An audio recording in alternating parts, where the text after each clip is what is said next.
All right, Shalom.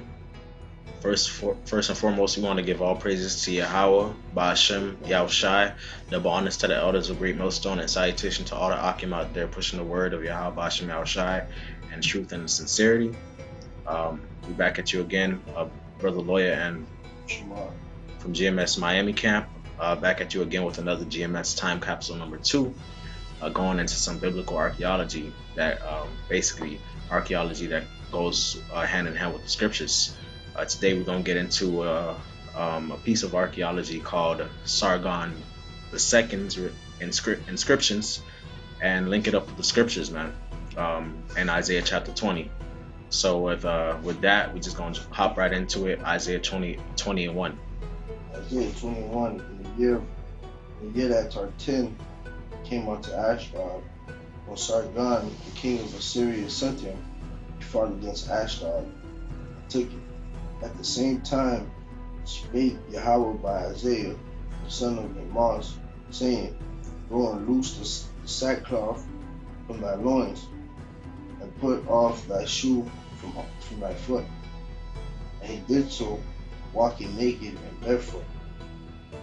And Yahweh said, like as my servant Isaiah had walked naked and barefoot 3 years for a sign and wonder upon Egypt and upon Ethiopia, so shall the king of Assyria lead away the Egyptians prisoners and the Ethiopians captives, young and old, naked and barefoot, even with their buttocks uncovered, to the shame of Egypt. And they shall be afraid and ashamed of Ethiopia, their expectation, and of Egypt, their glory. Khan. So basically, Isaiah prophesies of these two nations, Egypt and Ethiopia, getting defeated and getting enslaved by the king of Assyria. And Isaiah 20 basically records how the king of Assyria would send his commander, his general, Tartan, to take Ashdod into captivity. And basically, all of this is happening because this is judgment from the Most High on Israel for trusting and putting our hope and our trust in these heathens, the Ethiopians and the Egyptians. And that's why it says in verse 5, and they shall be afraid and ashamed of Ethiopia, their expectation, and Egypt, their glory. So now we're going to hop into some archaeology.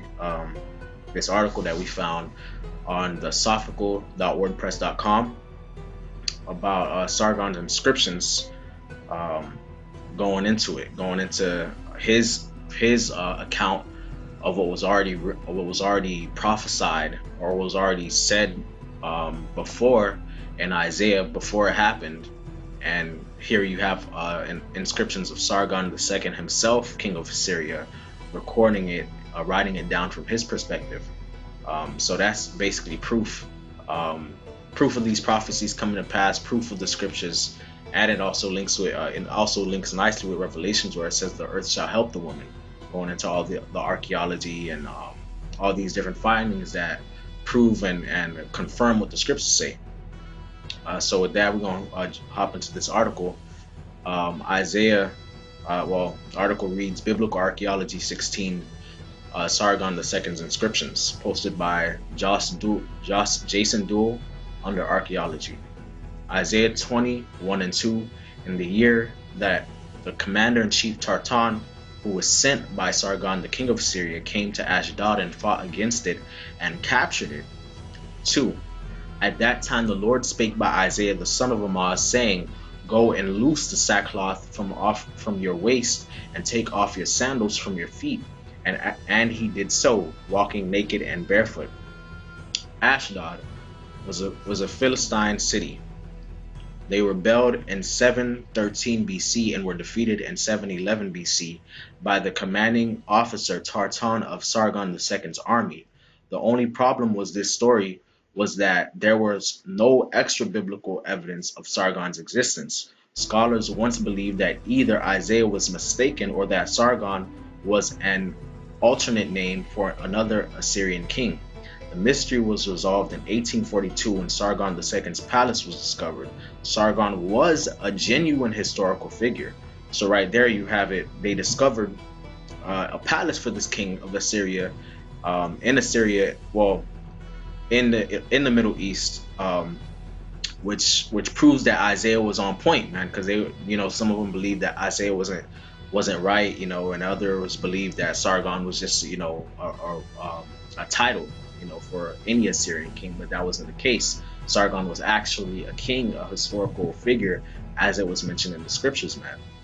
And then you keep reading, it says he reigned from 722 to 705 BC. The reason scholars did not find any trace of him in the Assyrian records at Nineveh is because his palace was not located in Nineveh, but in Dur Shuriken, modern Khorsabad, Iraq. Sargon had moved the capital there. The palace contains reliefs of Sargon. One relief portrays Sargon's capture of Ashdod in 711 BC. The inscription in the room reads, Imani from Ashdod was afraid of my armed force, left his wife and children, and fled to the frontier at Musru, which belonged to Malua, Ethiopia, and he hid there like a thief. So that also corroborates what's written in Isaiah 20, where it says, verse 4, where it says, so the king of Assyria led away the Egyptians prisoner and the Ethiopians captives, young and old, naked and barefoot, even with their buttocks uncovered, and to the shame of Egypt. So right there lets you know right there that he not only came against Ashdod, but he also came up against the Ethiopians.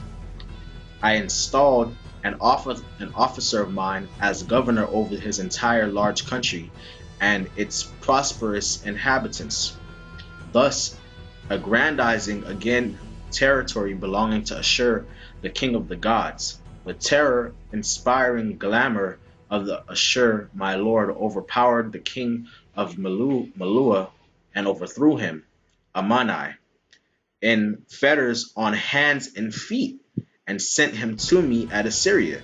So there you have it, the captivity of Ethiopia, the captivity of the Ethiopians, as recorded in Isaiah 20 and 5:24 and 5. Right here, Sargon himself is mentioning that this actually happened. And then you keep reading, I conquered and sacked the towns of Shanutu and Samaria and Israel, Omri land, Ba'at Ha'umriah. I caught like a fish the Greek Ionians who lived on islands amidst the Western Sea. Yeah, like that says, I conquered and sacked the towns of let's see, Shanutu. Shanutu and Samaria and all Israel, Omri land. It mentioned Omri, the king of Israel at that time, man. The king. And just like the last time capsule we did when we was going into The Moabite stone. the Moabite stone, Omri was mentioned. So that shows that Israel existed. Since people like to say Israel never existed, how is it that we just started these time capsules and so far we have two concrete mentions of the same king of Israel. Right. So that's that's proof that not only was there a nation Israel, not only that there was a nation Israel, but that there was a kingdom of Israel, and that Samaria was his capital. And then it mentions that Omri, that this land Israel was called Omri land. And when you read the scriptures, Omri was one of the kings of the northern kingdom Israel, man. And here in the Assyrian inscription right here, it's mentioned, it's written Omri land Ba'at Hu Umriah, which is basically the Assyrian way of saying the land of Omri, Bits or Ba'ath, which is house, and Hu Maria is Samaria in the Assyrian. That's the Samaria. That's basically the Assyrian way of saying house of Samaria, Israel, the land of Israel. So that's proof right there, man. And that's what lets you know that this whole world and the people who live in the world, kings and all that, dignitaries, armies, that's all basically the Most High's actors and actresses, man. This is the Most High's theater, man. Where do you get the word theater? You get the word theater from theos, which means God, man. The Most High's controlling this whole movie, man. And it's crazy because the scriptures say in Proverbs, the heart of the king is in the hands of the Lord, as with rivers of water, he turneth it whithersoever he will, man. So the Most High put the spirit on Sargon II to do this, man, and to write this. And it's recorded in Isaiah, man, and by the mouth of his holy prophet. So I don't know what you Egyptology niggas and you other people out there gotta say now, man. I mean, y'all you people, man, you people that scoff against the scriptures, y'all come up with all kinds of bullshit, man. But it's not this video is not for y'all, man. This is just for the brothers who are interested, who actually want to be edified, man, to the glory of Yahweh Shema Shai. Forget about the rest of you people, man. You people are basically the what's left at the bottom of the pot, man.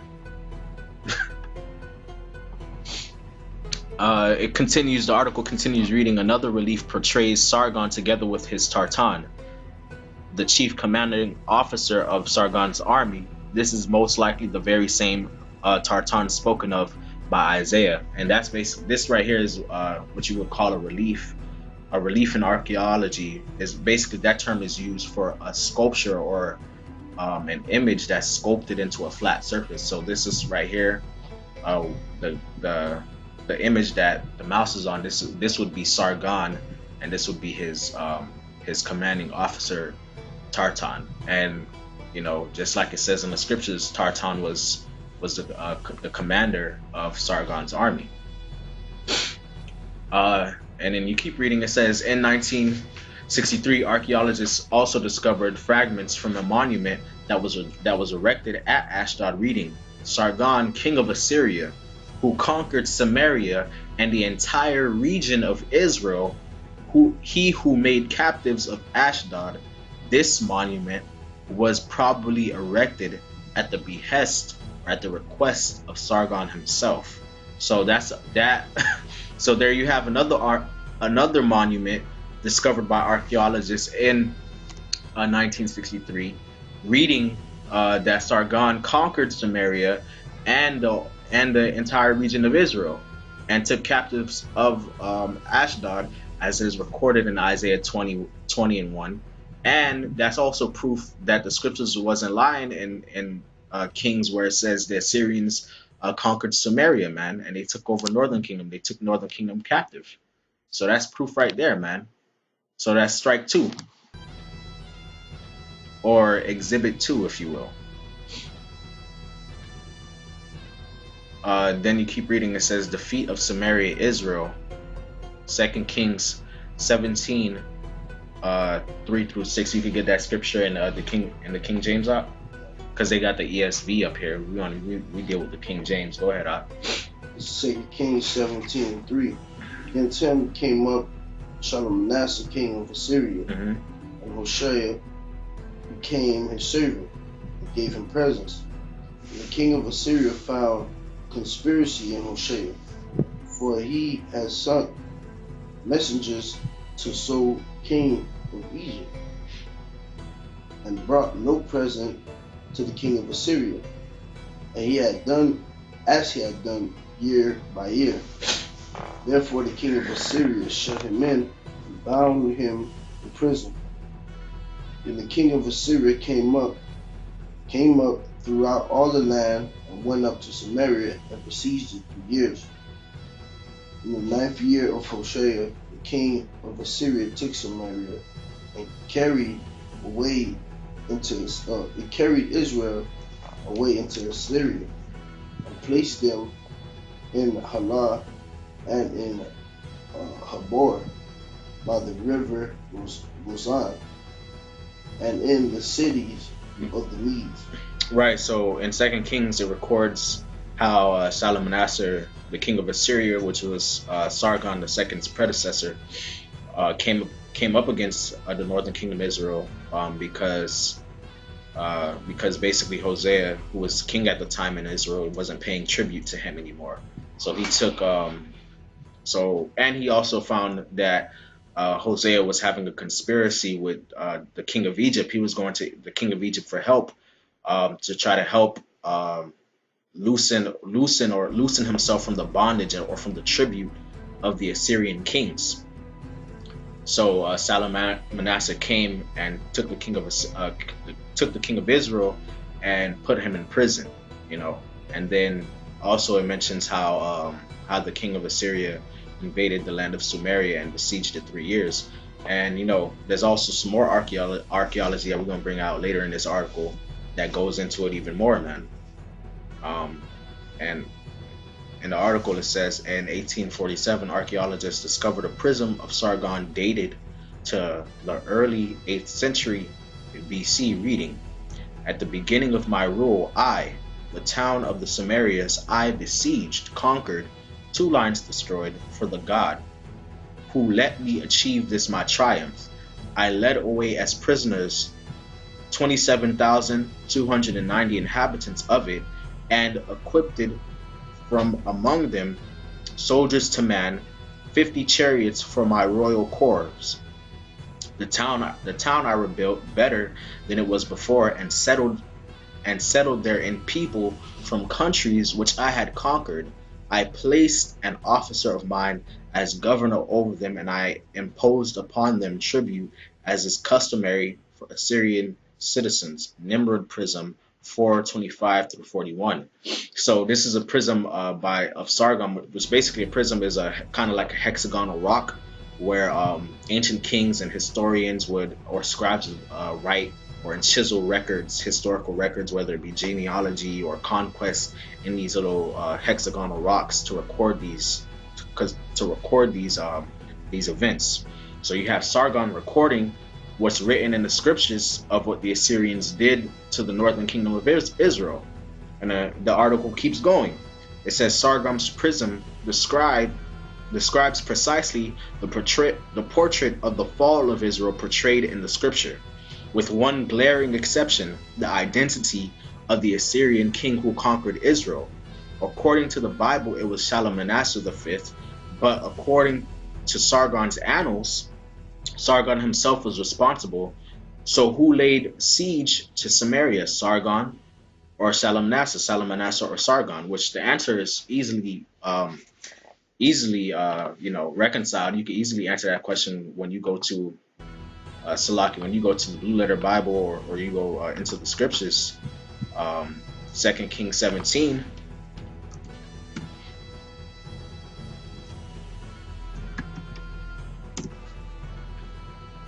When you go to 2 Kings 17, it talks about how Shalmaneser started the siege, and he besieged it 3 years. And in verse 6, it says that it doesn't mention Shalmaneser's name anymore. It just mentions the king of Assyria. So it could easily be that Shalmaneser is the one who started it, and Sargon's the one who finished it. Sargon, his